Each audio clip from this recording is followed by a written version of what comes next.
And they're taking more than 10 seconds, even though they knew they were blue side coming in. They got to get rid of Nocturne. This is interesting because, yes, Curse are 2 games up to CLG's 1 in the head-to-head here. But CLG in Super Week beat the other team, Coast, that was ahead of them in their head-to-head matchups too. So if CLG have put in that work that they were talking and the about, velocity. then yeah, exactly. Both other teams actually. So if they have put in the work, then we'll see a lot of it manifest itself here in Champion Select. And the targeted bans already seem to be looking at Saint. It's interesting, too, that also Curse have dropped away the Thresh. That you mentioned in some of the pregame how good Edward's Nami has been, that he's been running to that champion. So he's like, screw it. We'll remove Chowster's Thresh as much as it might pain Edward there. He's got something else to go to. Of course, the Shen dropped away from Nien, giving Voidboy more room to run playmakers. We got just one more ban coming up for CLG. Yeah, so I was thinking they're either going to first pick that Thresh away, give it to Edward, or they were just going to ban it out. And it looks like they just want to put Chowster on something else. If you consistently play the same champion over and over in competitive play, then your skills will deteriorate on the other champions simply because of unfamiliarity. You haven't played them in a while, you do begin to get a little bit rusty here. So we'll have to see if Chowster's other supports have faltered at all. Namely, it's probably going to be going to something like a Lulu or a Janna, one of the more old supports that he was very comfortable with and has been just for a very long time. And it's his chance to steal away Nami right now that Zac was first picked away by Curse. It's been Nien's really go-to top laner. It's been good for Void, good for Saint as well. So, so far, Curse doing a good job of stealing away picks as well as picking good ones for themselves. Zac's been one of the most first pick champions that we've had in the LCS. Psycho Sid, even in the last game, he's been picking that over and over too. A lot of top laners really happy with the way that kit works up in the top lane, especially if you're going up against an AP solo laner. You can just rush a Spirit Visage, which is his holy grail of items, gives him every single stat that he could possibly want. And CLG, though, they're just becoming TSM. They've gone full TSM. They're going for the Twitch for double up. They're going for the Karthus there on Link. I mean, it's a lot of damage already, for sure. The thing about locking in Twitch early, a lot of AD carries have really been liking Twitch recently, and it's because I even heard Lemon say Twitch should win every single 2vs2 matchup. He has such good early harass, and he has such good versatility that you can pair him with a lot of different supports. So it's no surprise that they're locking in that one very early here. Cool, so Twitch in there should be good then for Counterlogic Gaming. I mean, Double If Chowster are one of the best, absolutely duo lanes in North America, so it'd be surprising to see them falter here. Curse now going to make their own choices. 10 seconds to go. They're actually talking in pregame chat, I think jokingly, about the Corki pick. But we might actually go for it for real. No, it is going to be Corki coming through here. All right, they weren't trolling after all. The Elise coming by as well, so plenty of damage now on this Curse lineup. No jokes with that Corki there. And we've seen a Trinity Force already today by Cutie Pie on that Ezreal. Corki's another viable option for your favorite item in the entire game. So maybe we'll see one of those. Too. I'm looking forward to it. All right. But yeah, it looks like a Lulu pickup for Chowster would be very much in line with his play style. Why is Double If looking Vayne? So if he did lock in Vayne, usually we don't like to go into these trolly mouse over picks, but you know, since we're in the last week, we might as well go. It's too late. Okay. We got That's the reason we don't go into them. Don't bite on Double that. If normally doesn't troll that much. It's like if it's Cutie Pie, it's like, yeah, I know you're not picking that champion. Double If tends to be a little more like forthright with his early clicks. So the Jarvan jungle, no surprise for Big Fat LP. Also, the Lulu support, as you called. So we know a couple of these lanes here. Pretty aggressive Lulu Twitch lane. The Jarvan jungle great for early as well. Yeah. As we mentioned, the Link on Karthus is all good stuff. So if they do end up grabbing that Ahri, I'll be very excited because Jackie has been saying over and over, ever since he saw the Veigar played in Europe by ex-Peke, he was like, I want to show Peke how to play Veigar because that's been Jackie's main champ for so long. And he wants to be on a playmaker and an assassin. Ahri is also an assassin. She's much more mobile, and we have seen him use it before in North American LCS. Much more acceptable in the in the larger circles than Veigar. Not a lot of people are big fans of the short mage. Wow, tends to get run a little infrequently. However, though, some cool pickups there. The Elise is going to, I'm guessing, support for Edward, and it's Jungle Amumu coming through for St. Vicious. So nice little move there, kind of hiding their pick until the end. There's Elise support all the time.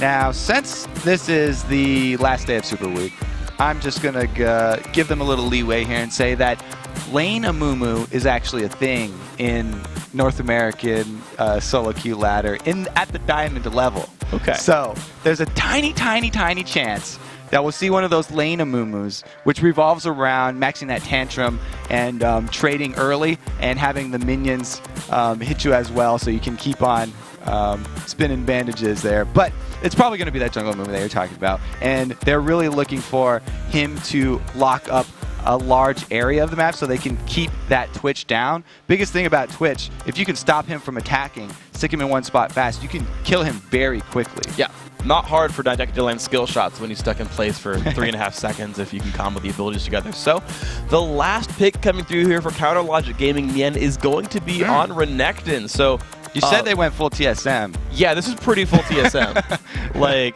Abo doesn't play like the most Jarvan. That's like a little bit more of a big fat LP champion, though still within the lineup here. But this is just a nice, well-rounded. We like the team fight. We got some cool bruisers competition for CLG. Curse got a bunch of really just stuff we don't see very much. No, this is really interesting from Curse. I'm excited for this composition because, like I said, they've got so many means to catch out Twitch. They can either have Ari started off, if he's able to pick him off, land a charm, him or Elise, whether it's Edward or if they do a last-second switch here up to Voyboy. Either one of those two, Cocoon or Charm landing, would be the signal to go, and they can easily initiate with Zac and Amumu. A very good combo there. Or they could just have Amumu flash in and hold that Twitch in place to easily land those skill shots like you're talking about. Yeah, we actually saw, just a couple games ago, CLG against Cloud9, that one of the big turning team fights was actually a max range Cocoon landing on a double lift, and everyone else was able to follow up in time and drop him down. So certainly a lot of options to play, make a lot of opportunities for these guys to get a pick, to start things out, and then all go in hardcore. Every one of these champions, actually, on the Curse lineup can dive forward. They've all got the ability to get into a fight if someone catches someone out, which would be a fun one for them. And that's going to be a really strong comp against this CLG team that has so much terrain control. They have the Cataclysm that literally changes the ground around you. And then they also have Karthus, who has this giant defile circle around him that basically controls one of the biggest zones on the battlefield. So it's going to be a fun little mix of styles between these guys. Curse in the blue side, trying to get themselves as high up in the playoffs as possible. They can reach fourth if they win out today. Counter Logic Gaming on the road toward third, but they could drop as low as sixth, just depending on how everything works out. Let's see as they make their way around the map. CLG in the top right in red, and they're playing the buddy system. One aggressive ward that I believe Curse did see come down. The rest of them sitting in the top tri-brush.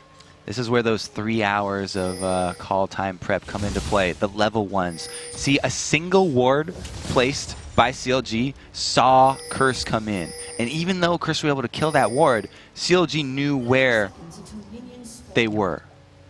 And CLG, though, they're all hiding. They pink warded this brush. Looks like they intend to stay there for a while. Chow's actually lurking around on the outside for now. Ward's over the wall. Now, as an Amumu player myself, one of the most poor situations that you can have starting a game is no blue buff. So it's definitely a commonplace strategy to try and steal away a blue from an Amumu jungle. And that's exactly what CLG are doing here. But Curse expected that because Saints played a decent amount of Amumu himself as well. So if they were able to just trade blue buffs, that would actually be a pretty good start here for Curse and St. Vicious. Yeah. As CLG have actually set up a trap here. They're looking for the late wander over from Curse to their own blue. But the interesting thing is, so Curse are CLG are perfectly fine to take this blue buff away. They've got it. Curse are making a very late trek over, and Nien is actually lurking around in the shadows. He's just underneath. Looks like, I'm going to guess Curse will get it anyway, but Nien will at least, yeah, he pings it. He knows what has happened here. So Saint will get his blue successfully. No actually major loss here. So, all right, blue. See where they go. We'll see where they go now. Yeah, so there are mirrored starts for both of these junglers. So that's actually a good thing for Amumu, like I said.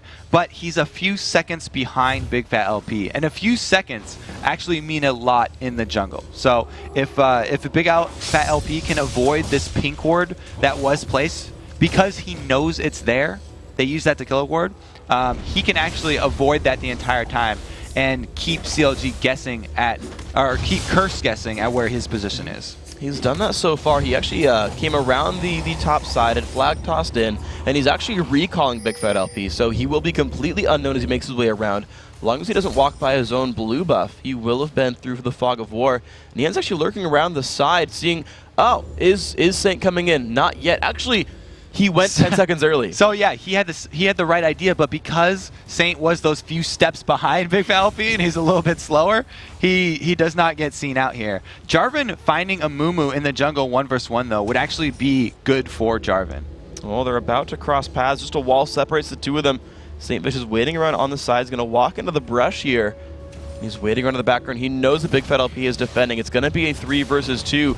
Or will Curse go in? This is a very bad idea if Saint decides to go in from the back there, because it's very difficult to pull off that dive early against a Renekton Jarvan combo who both have CC abilities that they can use already at this stage of the game. And Amumu's not that tanky. So what he needs to do is do a more Meteos style jungle where he hard farms his jungle to try and get experience advantage at this point while he's got vision of Big Fat LP. It looks like that is what's happening, but of course he has kind of indirectly taxed his top lane though. Voyboy is stuck in a 1 versus 2, whereas Big Fat LP is defending his solo laner Nian. There's a bit of a difference in style then because of this, and I want to know if Saint gets a big reward out of that, if he gets to be huge. Good thing for Voyboy is that he's Zac, so he's had a bit of an easier time than Nian did in that 2 versus 1 situation. Even though they both started Doran Shields, Zac with the Bloblet regen helping him out quite a lot. And you notice right there, Edward warded that Tribe Rush, looking to see will Jarvan sneak back in later, making sure that they're able to push without getting ganked as they continue to push that turret. Yeah, you don't want to place the same wards every time, both because you can get scouted out and because you have to place your wards according to the champions you're playing. If you're warding against Jarvan, it's a little bit different because he jumps those walls with the flag toss. Just put him in the river. He's not going to get into a brush across a wall. What are you talking about? All right, so Saint actually did make the same move up there and has turned it into the 2 versus 1 situation. Both of these very green melee champions up here. Now, the way that Amumu does lane is that he holds on to the bandage toss for as long as possible until it's a guaranteed hit, because the threat of that bandage toss will effectively zone Double Lift and Chowster as long as he's got it available. But he just tossed it there looking for Double Lift. Double's now stunned up as Saint losing more and more HP. Double out of health, but here comes Nijaki. Can he land a good charm? There's the Spirit. A little bit of damage there. Ignite is cleansed away, and the Exhaust, not really required, goes on a Jackie. And Link is going to take advantage of this time. He's going to shove the minions into the turret to try and make Jackie pay for that roam up top. When you heard that talked about in the Vulcan interview, whenever Reggie left his lane, ManCloud went for turret damage, and you're seeing Link do the same thing here. Good adaptation, not needing to roam. And typical Karthus, to be fair, but Big Fat LP getting like super dived on under his turret. Ignite is burning, but he survived it. Now it's up to Cop. Can he do the damage? Cop level 4. Yeah, there we go. First blood, 400 gold, 200 to Edward. That is one of the most frustrating things for a Jarvan player. What just happened there was Big Fat LP did not have the mana for the combo. And Nian trying to jump in onto Edward with the flash away for release, lets him be an elusive spider there. Link landing another, ooh, good exhaust, good charm. It forces the flash away from Jackie, but Link is not done. He is still chasing Jackie down. He's low on mana. Did he get the damage he needs? Nuh-uh, there's St. Vicious, lands the stun, and now comes the chase back onto Link. Karthus trying to run away, those stubby little legs under his cloak. He's gonna get out of this one. Yeah, that's just terrible. When you see a Jarvan throw down the flag and have not enough mana to throw out the Q and follow it up, feel bad for Big Fat LP, and it does give first blood over to Curse here as he meets up with St. Vicious once again. Puts a bit of damage down, says, those are my wraiths, how dare you. Pentakill Karthus making sure he gets out of his territory, so Saint's going to walk his way back, but look at Cop. Only 7 minutes in, already has a BF sword, so unfortunately, no Trinity Force rush here for Corki, but Infinity Edge, pretty good too. He has picked up that mana potion, though, which will help out with the fairly high mana cost of Corki. Even after the slight buffs to his mana cost, he still does run pretty quickly. And if he's using those to both shove minion waves and get harass on Nien, then that few extra gold that you spend on a mana pot more than pay off in turret pressure that you have by shoving minion waves. Yep, so here we go. Caught back in action. Has a pretty full mana bar so far.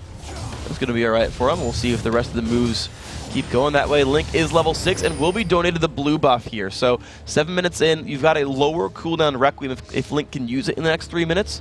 And that'll be just a little bit nice to have that cooldown coming up 40 seconds sooner. Ooh. Jackie a little bit late on the read, though. Puts a ward down. Misses the ward on the brush, to be fair. But was attempting to maybe stab at the blue buff, but is too late for that one. Now, since both mid laners have blue buff, you're going to have to watch out for Link's positioning when he decides to Requiem, because Ahri can very easily close the distance and interrupt the Requiem with his charm. So any aggression that CLG decide to go about in the side lanes, thinking that they've got a guaranteed Requiem going to help them out, will have to be prepped for by Link. He can't just throw that out whenever you want it. That's going to be a bit difficult possibly then. See if Link can do this one right. We actually saw last game Dyrus nearly got killed mid-channel before. Something that we've seen a lot of top Karthuses do is just occasionally get that one interrupted. Now, when I play in a Mumu jungle, as soon as I hit level 6, I want to go make use of that amazing ultimate in a gank. He's got a flash and Curse of the Sad Mummy. That is such a good combination because you can guarantee your bandage hit after that. As long as you know the timing of your ulti, then you can chain it, and that amount of CC is pretty much a guaranteed kill. On someone like Karthus, where the laner is Ahri, yeah, on a Mumu with ulti and flash is a dead Karthus. Well, they're using it now to actually lurk into the bottom lane right here. Ahri's already lurked his way in. St. Vicious though going towards the top, so splitting focus actually. The ping did go onto Jackie though. CLG had watched him walk through a ward. And that was enough to send Nien back and away and hiding. That pressure does, however, give Curse, I believe, the turret if they keep pressing for it. But Nien wants to stop them. Oh, a second roam by Jackie there does free up this bottom lane. Here we go. Nien's going to jump in, pop his ulti. Requiem comes across well. Will it be enough damage? Edwards switches forms and tries to run down low on HP, and Big Fat LP gets the kill. It's just going to Nien. Cop low on health, and the dive comes in. Nien, so much damage to CC chain. 2 kills picked up in this lane thanks to Requiem and the great play by Nien and Big Fat. Oh, Cop really wanted to finish that one off so that Edward hadn't died in vain, but 2 bruisers with those CC abilities that we talked about very early in the game, way too much to handle, and that cost them. We talked about also the Karthus positioning. Link had, at that time, gone around to farm Race. So he was protected by a nice wall, and Jackie had no vision of Link. Really nice movements there. They're almost going to get rewarded with the turret for it. Look how low this turret is actually getting here. CLG forced to run from this one, but they've got not much more time left. Actually, I think it's funny, Big Fat LP has gotten more minions than Nien has from lane camping and last hitting with his sort of active abilities. So a bigger Jarvan than Renekton, but they've sent the last wave in, but it's not going to be quite enough to kill the turret though. And Big Fat LP is skilling up his Jarvan in sort of the classical where you max that Q for the extra damage on your Dragon Strike, instead of maxing that Golden Aegis where you want to be the main tank of your team, and something that Meteos is especially a very big fan he of. maxes second. He maxes the shield second. Okay, but well, the reason why you match that second is because when the armor was taken off of the flag, they actually increased the shield that you get for each nearby champion when you pop your Golden Aegis. So that's actually the most effective tank build on Jarvan. All right, so here we go. Let's see where the rest of these guys move on toward. Still the standard lanes though for Curse. They've tried to roam a couple times with Jackie. Saint hasn't yet found that ulti gank just yet. Level 7 now and still farming up. 40 minis on him, pretty high mark here. Counterlogic Gaming, they've actually, I guess they're playing sort of standard CLG style. I've not seen Big Fat do much but help Nien's lane out, but support the lanes kind of with his Jarvan, and just sort of rely on Link to farm and assist lanes with the ultimate. So CLG playing it pretty slow, and Curse not really finding the openings. And it is going in CLG's favor because Link has been constantly farming the mid lane while Jackie has roamed twice unsuccessfully. So even with Karthus not roaming, he's got more kills than a roaming Ari, just because of the Requiem.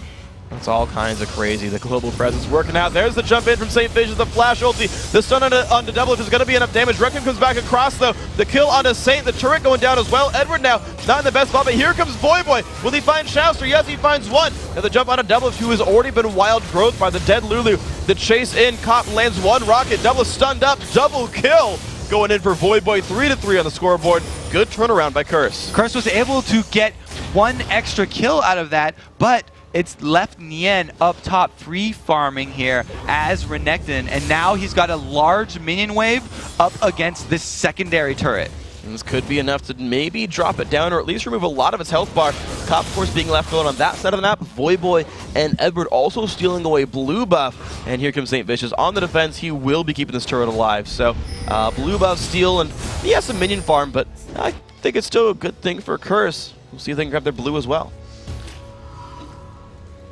The own blue should be picked up pretty easy here because there's no wards for CLG deeper than at the blue ward, and Nien has no backup there. So just him seeing two people is enough to say, I don't want to mess with that. Plus, I have no smite. So never mind there. It's going to be picked up. Curse just now getting 3 of the 4 buffs on the map. Only Counterlogic Gaming's red buff has been untouched so far. Though I got to think, you know, it's a good thing for Curse. They've caught themselves up. They're only 300 gold away. A Dragon not on the map right now, but certainly Curse pulling it back after some really good early game moves. The double kill for Link was so huge. Or I guess the double assist, I should say, for Link. Now it's looking so great. The Curse lineup, Nien lurking right in the shadows, had pushed that top lane, moved towards mid, but just didn't find anything. Now Curse are definitely still in this one, and they would like to have another team fight where they can make use of the Curse of the Sad Mummy to lock up everyone with Voyboy there to follow it up. We saw the success of that down bottom, but it will be fairly hard to repeat because of CLG's tri-lane presence here. Definitely a scary thing with these guys. Counterlogic Gaming very good at grouping up, controlling these lanes in the mid game. But the pressure onto the mid is going to be too much. Curse got there first. The tri-lane setup working out quite nicely. 3-3 in kills, 2-2 in turrets. The only thing Counterlogic Gaming really has to their name is the Dragon kill. And yet somehow despite that, the game is still equal in gold. So Curse making up for that in other ways, minion farm and whatnot else. Saint sweeping away the bottom lane, and we now do have unequal lanes though, as Chouster and Doublelift have stayed in the bottom lane now. Oh, Saint uses his smite early, gets chased off the golems, and there goes the Curse. Pops his ultimate, Doublelift getting the kill on the first minion. Saint forced to run backwards, gets the bigger one though, that's the important one. And now the fight has still begun though. Voyboy, low on HP, pops his ultimate. Big Fat LP not going to choose to dive the turret. So, ultimate's lost though, gotta say a little bit better. Yeah, with that one, Curse are no longer looking for a team fight because those are their 2 team fight ultimates that were available. Now they've both been used on an attempted savior mission there for St. Vicious. And it was a really good job there by Doublelift and Chouster fighting that one out, and a good rotation down from Lincoln and Big Fat LP. All right, good job by these guys. And just to keep updated on the builds they go through, Doublelift is going for that Blade of the Ruin King build. Cop had opened up his BF sword actually into a Bloodthirster, but CLG have actually moved their way towards the mid lane now. They've got their setup here. Even with 4 though, just the presence of the 3 Curse members is enough to scare CLG back. So no mid turret going down on this side. It's just Nien on the free farm on the side, actually catching up very quickly to Voyboy. They're going with different builds here too. The two most popular paths for solo top laners, either rushing that Spirit Visage for the cooldown reduction and magic resist, or going for the Sunfire Cape. And it's basically because Zac does magic damage, whereas Renekton does attack damage. Quite easy to deduce the source of that one there. So resisting each other when they do eventually meet up 1v1. They had been dodging each other for a fair bit earlier on in this game, but at some point these guys are going to have to do battle. Of course, a lot of magic damage on that Curse lineup overall. Magic damage mid laner, top, and jungle. As you said, not too hard to deduce why they picked up the items, these guys knowing that they're going to be tanking for their teams in this game. And, you know, 17 minutes in, CLG, they've got that Twitch, they've got that crazy late game power on top of having the Karthus as well. It's kind of in their best interest playing it slow, which is kind of the play they're going for here. And the only reason that Curse are playing into that and going slow is because of those 2 ultis that we just saw burned. Now that they're coming back up, the Let's Bounce and the Curse of the Sad Mummy, they're ready to fight again. And we might just see one begin. A little bit of poke coming down from Ari. The Dragon respawning as well. That's going to be the catalyst for the next big move here. Curse have everyone down there. CLG as well. But Curse have ward control. They're going to see him coming. Dragon down to half HP. St. Vicious still taking it up. Despair burning Nian off on the side. Double up nearby as well. Looks like this will be picked up. Blue team takes down Dragon, but the engage is on. Stun on a double, but the CC going everywhere. Double just going to get exploded. Nice play. Let's watch the other fight. Saint in the middle, dropping low on health, but trying to flash out.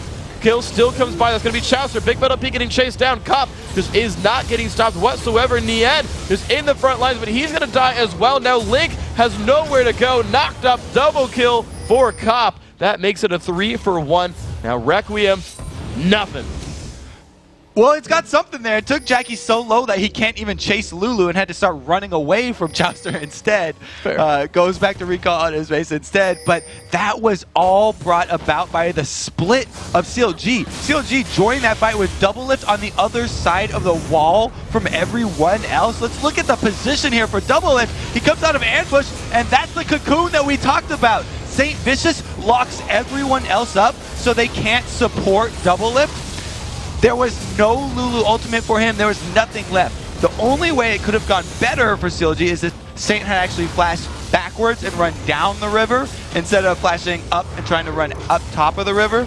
But regardless, Curse was able to clean that one up because both Nian and Link tried to actually turn around to go back aggressive on Jackie. So that was exactly what Curse were looking for there.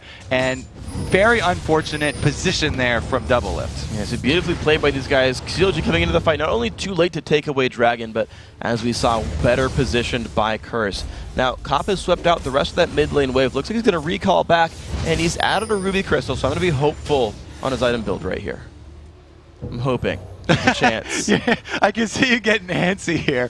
Just waiting to shout out for the tons of Trinity Force damage. And Curse are probably going to hope for that one too here because it's very hard to repeat that team fight. Being handed double lift away from the entire rest of the team and right in front of Elise and Ari, the 2 members who are perfect for picking him off and killing him, is just basically the exact perfect thing that Curse were waiting for this entire time. And if CLG make the exact same mistake twice, then it's a very, very bad showing for their team. You know, and it's funny to look at this as well because think back to the pregame interviews, right, where Curse said, yeah, you know, there's more than double lift who's scary. They've got Link and Nian who are really good damage dealers as well. And CLG saying, yeah, we want to make Curse pick things they don't normally play. But these are not things that Curse really normally plays. Jackie's not a lot on Ari. Cop's almost never played Corki. Edward's not been supporting Elise for a long time. Saint on Amumu's a new one as well. Really only the Zac pick is a standard one. But Curse is excelling with this sort of lineup. Meanwhile, they're going single target assassin, only killing double lift, and Link's not carrying. Yeah, think about the first part of that statement. Double lift is no longer the only damage source we have to worry about. Hello, Nian is going full tank Renekton here, and we have a Karthus Link going all ramp-up items. So at that point, he had a non-finished Rod of Ages that is still stacking up to this day, and an unfinished Tear of the Goddess. So he had very little ability power at that point. You know, there was basically, it was the same old sort of CLG problem where double lift was the main damage source. They caught him out. That's the team fight. GG, so well played on this one, of course. Curse finding out a really nice set of champions and finding the playstyle that makes it work. It's interesting, actually, just sort of talking to more players about how they play games, how they play champion select. In my conversation with Medios yesterday, I talked to him about sort of the comps that they would run, and he said, actually, when we get into the game, we just sort of look at what our champions do and our strengths, and we figure out how are we going to play to maximize what we can do in this game, you know, to beat up theirs. And as you mentioned, Link not powering up yet, and Double Lift being the main threat early on, the end building tank, they're like, yeah, we'll assassinate Double Lift a lot. At some point, worry about Link, but not yet. And that's what's happened here for Curse. I like their moves so far. Just want to chime in and say there's a Zeal now on. But a lot of people buy Zeal. That doesn't give me any hope yet. I want to see you excited, freak. I want the Phage for the Sheen. That's the only things that matter. Okay. Zeal, everyone builds that item. Gives me nothing. It's a false tell. Well, How dare you, Cop. we are going to have Curse sieging up here because they are very much aware of the timer that they're working against here. They want to make use of these team fight cooldowns that we keep talking about, the Amumu and the Zac, the two green guys. Yeah. Those are both up right now, and so they are going to try and press this advantage while they have it at this midpoint of the game. Because we already talked about Link's ramping up build. It's only going to get more powerful from here. As soon as he finishes that... Ooh, very close charm right there. As soon as he gets that Seraph's Embrace, then he's really going to come into his own. Exactly. He's about 500 gold away from Archangels, and the Tear of the Goddess is halfway stacked. So you're absolutely right. He is getting there. He'll be there soon, and this is the timetable that Curse are working with. The push still continuing. They are just sieging this lane, and of course, with no one having global teleports, you know, so there's no split push in this one. It's just a 5-on-5. Engage goes off onto Jackie, but he's going to disengage there. Wall of Pain separating the teams as well, and there's going to be nothing found on either side, but Jackie has lost his ultimate. Amazing move from Big Fat LP right there. Taking out the Spirit Rush from Ahri means that he can't reposition to punish Double Lift like that again, and that's a huge part of this Curse composition. They have to stick that Twitch in place with St. Vicious ultimate, which will allow Jackie to get his clear shot of full combo off. Without the reposition, though, they can't continue to go for it. So single-handedly, Big Fat LP stopped that push. And you look at it, both teams knew it. Right? The rest of Curse backed off. Ahri recalled. Okay, Dragon's up. Curse might still get that, but CLG immediately split, said go take the free lane farm, go get damagey again. We need some more items completed. Curse, sure, they're still rewarded with globals. Sure, they're getting the global gold up there. They're now almost 3,000 gold ahead. As you see up there, 3 of 3 dragons. That's just earned through and through by Curse here. Counterlogic Gaming, though, trying to lick their wounds, get their gold back up, and try to just get to that 45-minute mark. Yeah, so they got the consolation prize of Dragon, but they lost the pressure that they had built up. The pressure in terms of minions that are up against CLG turrets, by the way. Both the top and the mid lane had minions pushing all the way to the turrets. At that point, with Curse having to back off, those minions just turned into gold for CLG because they were able to rotate over and go clean them up. Very, very timely move from Big Fat LP. Exactly, and when you look at it, you can actually sort of read those sorts of moves. Who's getting the better minion wave kills? Because you see Curse with a kill lead, a dragon lead, and a turret lead, and yet only 2,500 gold. Those would add up to about 5,000 gold if you looked at it all, but CLG doing a better job controlling the minion waves this time around, getting the farm their way because of those other grand map moves, keeping it a lot closer. But Curse, though, they're still looking to force things. They're still looking for pressure and objectives. You see them warding deep into enemy territory, grabbing buffs, and then again being on the aggressive. And because of that extremely heavy magic damage, Curse team, we also saw a locket completed here from Big Fat LP, getting that magic resist aura from the Aegis, and then also upgrading it to get the extra shield so that he can shield people for AoE damage, which Curse actually have quite a lot of. A good move picked up then. Big Fat LP being the support here, being as tanky, just tanky enough, I suppose. Look at this solo Saint push, the Amumu solo lane push up there. Meanwhile, the rest of the team engages. It manages to bait CLG into a battle. Big Fat LP down to half HP, and down goes Chowster. 1 kill picked up. Jackie jumping in. Big Fat LP low, has to flash back out. Double kill, though, for the Ahri. The trade kill comes back across. The re-engage Cop starting to clean up the battle. In the end, one of the only ones left alive, taking damage. Requiem, though, could be crazy. No, it will be in the end, dropping down. The health bar is just hanging on for a Curse of 5 for 1. That is massive. Now we're seeing the power of the Karthus start to come in. His Rod of Ages is fully stacked, and he's added that needlessly large rod. Let's take another look at the initiation here, which was amazing by Boy Boy.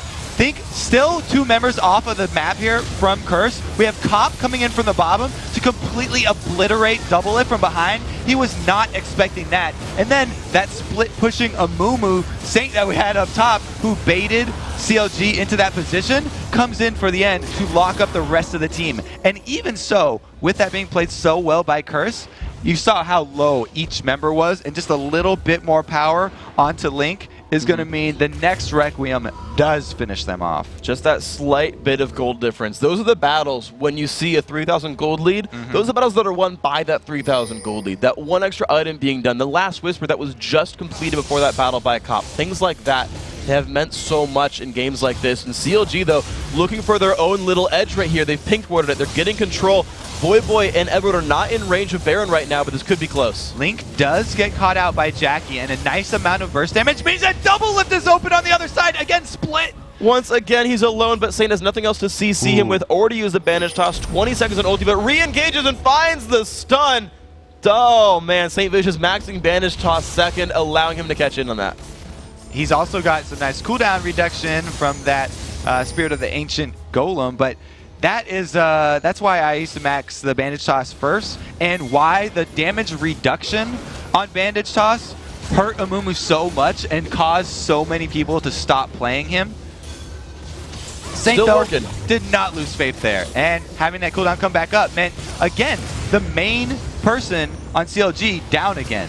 And he even went Sorcerer's Shoes. Like, he's even playing as Assassin Move. He just jumps in on a Big Fat LP, has the ulti. Will he use it? Doesn't need to. He zoned away CLG just by walking forward and is rewarded with a kill onto Big Fat LP. The push still going. Curse are going to take this opportunity. They also have Jarvan down right now.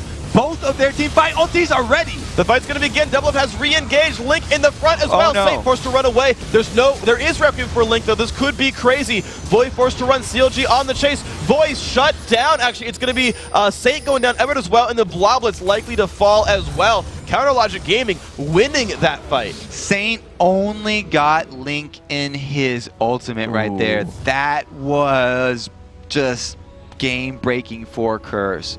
He did not get double lift on the edge or even Big Fat LP over there. Yeah, let's take another look here.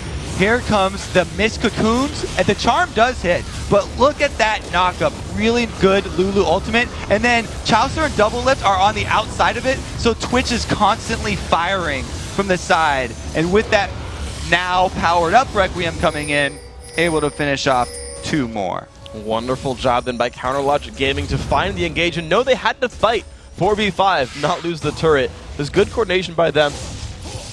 They were really up against it too. Yeah. CLG had to make their move right there because Curse still had that duo combo of ultimates ready, and they were knocking at the door with a man advantage. They just hesitated a bit too long, and missing the edge of that Curse basically made the team fight. There's a joke here with Curse of the Sad Mummy, and I don't know what it is. That was like my big opportunity to shine, and I just like whiffed hardcore. Oh well.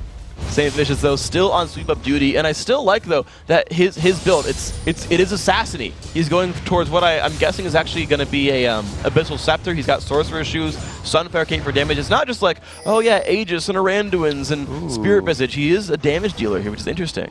Yeah, and he also did go with the Sunfire Cape, so magic penetration helping out that damage as well. But 5 members of CLG here on the Dragon. They had a 3v5. Well, they don't have complete vision. They don't see where Ari was. They saw Edward coming down, but that's just the support. They don't actually want to get picked out here because they are aware that Curse can easily turn another team fight. The only reason they landed the last one was because of the Curse of the Sad Mummy hitting someone that it basically doesn't affect. Having it hit Link, Link does not auto-attack. He's okay with that, and he was already in the middle of the fight, so it did not really affect CLG at all. Well, so there we go. Curse with 4 of 4 dragons, though. They've still kept that under control. Double lift. This is a nice move by Double Lift, the split pushing Twitch, but Curse are already on the move anyway. All of them running up here. Voidboy being sent on defense, and without Double Lift, I don't know if CLG has the damage to defend. Classic CLG, though. They've always had, in the end game, Double Lift split pushing as an AD carry by himself. This time he's Twitch, so he actually has an escape route, and Voidboy is choosing to chase. He guessed properly on which direct. Look, guessed perfectly. Oh my god, he found him! Voyboy is a mastermind, knows exactly where Double Lift went. Now Double trying to run. I don't think he has anywhere to go. Pops the blade of the Ruin King. Void still on the chase. Double flashes, but Void's gonna catch him. Almost lands a knockup, but I don't know if you needed a flash there, Double. I don't think Twitch mechanics. Oh man, okay. Oh my, never ever ever play Voidboy hide and seek. Yeah, that guy, like... Jackie can follow this one up here. He does land the charm. This is not good. Double Lift forced to... Big Fat LP, sorry. Also going down 45 seconds on his respawn. Baron is up. Dragon's been taken. This is map control for Curse. Again, the picks for Curse are the game-changing plays. And Zach is not the person you expect that pick to come from. The one from Ari is expected, but wow, Voyboy starting that one off, taking out Double Lift, just earned his team a Baron. Beautifully played. Baron goes down at 32 minutes. Voyboy opens his eyes during the countdown of hide and seek. That's what I was going for. Curse now 6-4 on turrets. 4-0. You got Once it. you started talking, it gave me some time. The Curse, the Sad Mummy's still eating at me. Check this out, though. So this is the Ari pick that you usually expect. You know, he's even got the blue buff on him. So Charm lands in the middle of that flag toss, making it even worse for a big fat LP. And great job by Jackie being able to follow this one up for the second Charm because of that cooldown reduction that he has from his blue buff. And the Deathfire Grasp as well. Just wonderful stuff there. Jackie making a lot happen for his team. 3-1-7, 5-1-5 Cop, who is a betrayer and bought a Phantom Dancer, is going towards an Infinity Edge. The Ruby Crystal was just a ruse, but it's okay. I'll forgive you, Cop.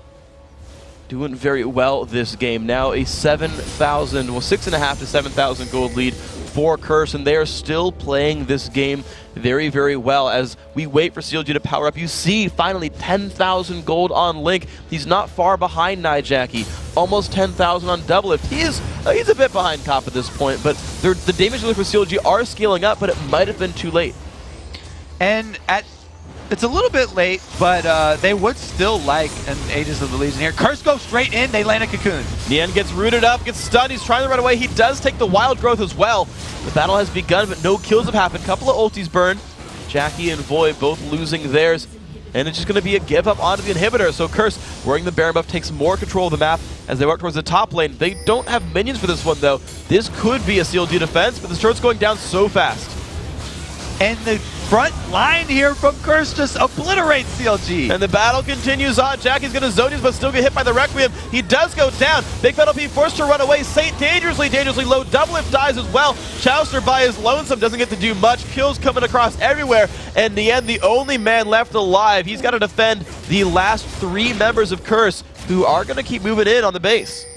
The mean green front line of Curse does so much work. They both have Sunfires, they both have crowd control, and they're able to lock up CLG. Now working on Nexus turrets. 20 seconds to go until the revises might not be enough. You see Nien is recalling back, but I think he won't be able to 1v2 this. Edward making his way back in as well. The Nexus under siege. He has home guards. Can Nien do it? Jumps in, tries to knock down Cop. There's the re-engage. It's going to be Elise. He knows all about Elise defending bases. Nien forcing to run away. 5 seconds to revive. Will it be enough? Tries to heal. No, it's the ace. And Nexus going down. That's going to be Curse taking it, bringing themselves closer to that potential 4th place finish in the playoffs. All right. Congratulations, Curse. And thank you, Saint, for validating Amumu once again as a jungler. Making it Bring him happen. back. Very well played by those guys, I gotta say. I like what they did with that one. I like the new picks that came out, and I like their game plan through and through. They got a couple of really good team fights. They played the times on the game so well, managed to ignore Link for a lot of it, and said, well, you don't have AP yet, we don't care. Came through very well for them. I mean, we talked about, you know, the Amumu that we haven't seen in a long time, but also Cop pulling out the Corki. Haven't seen that one either, and it was a very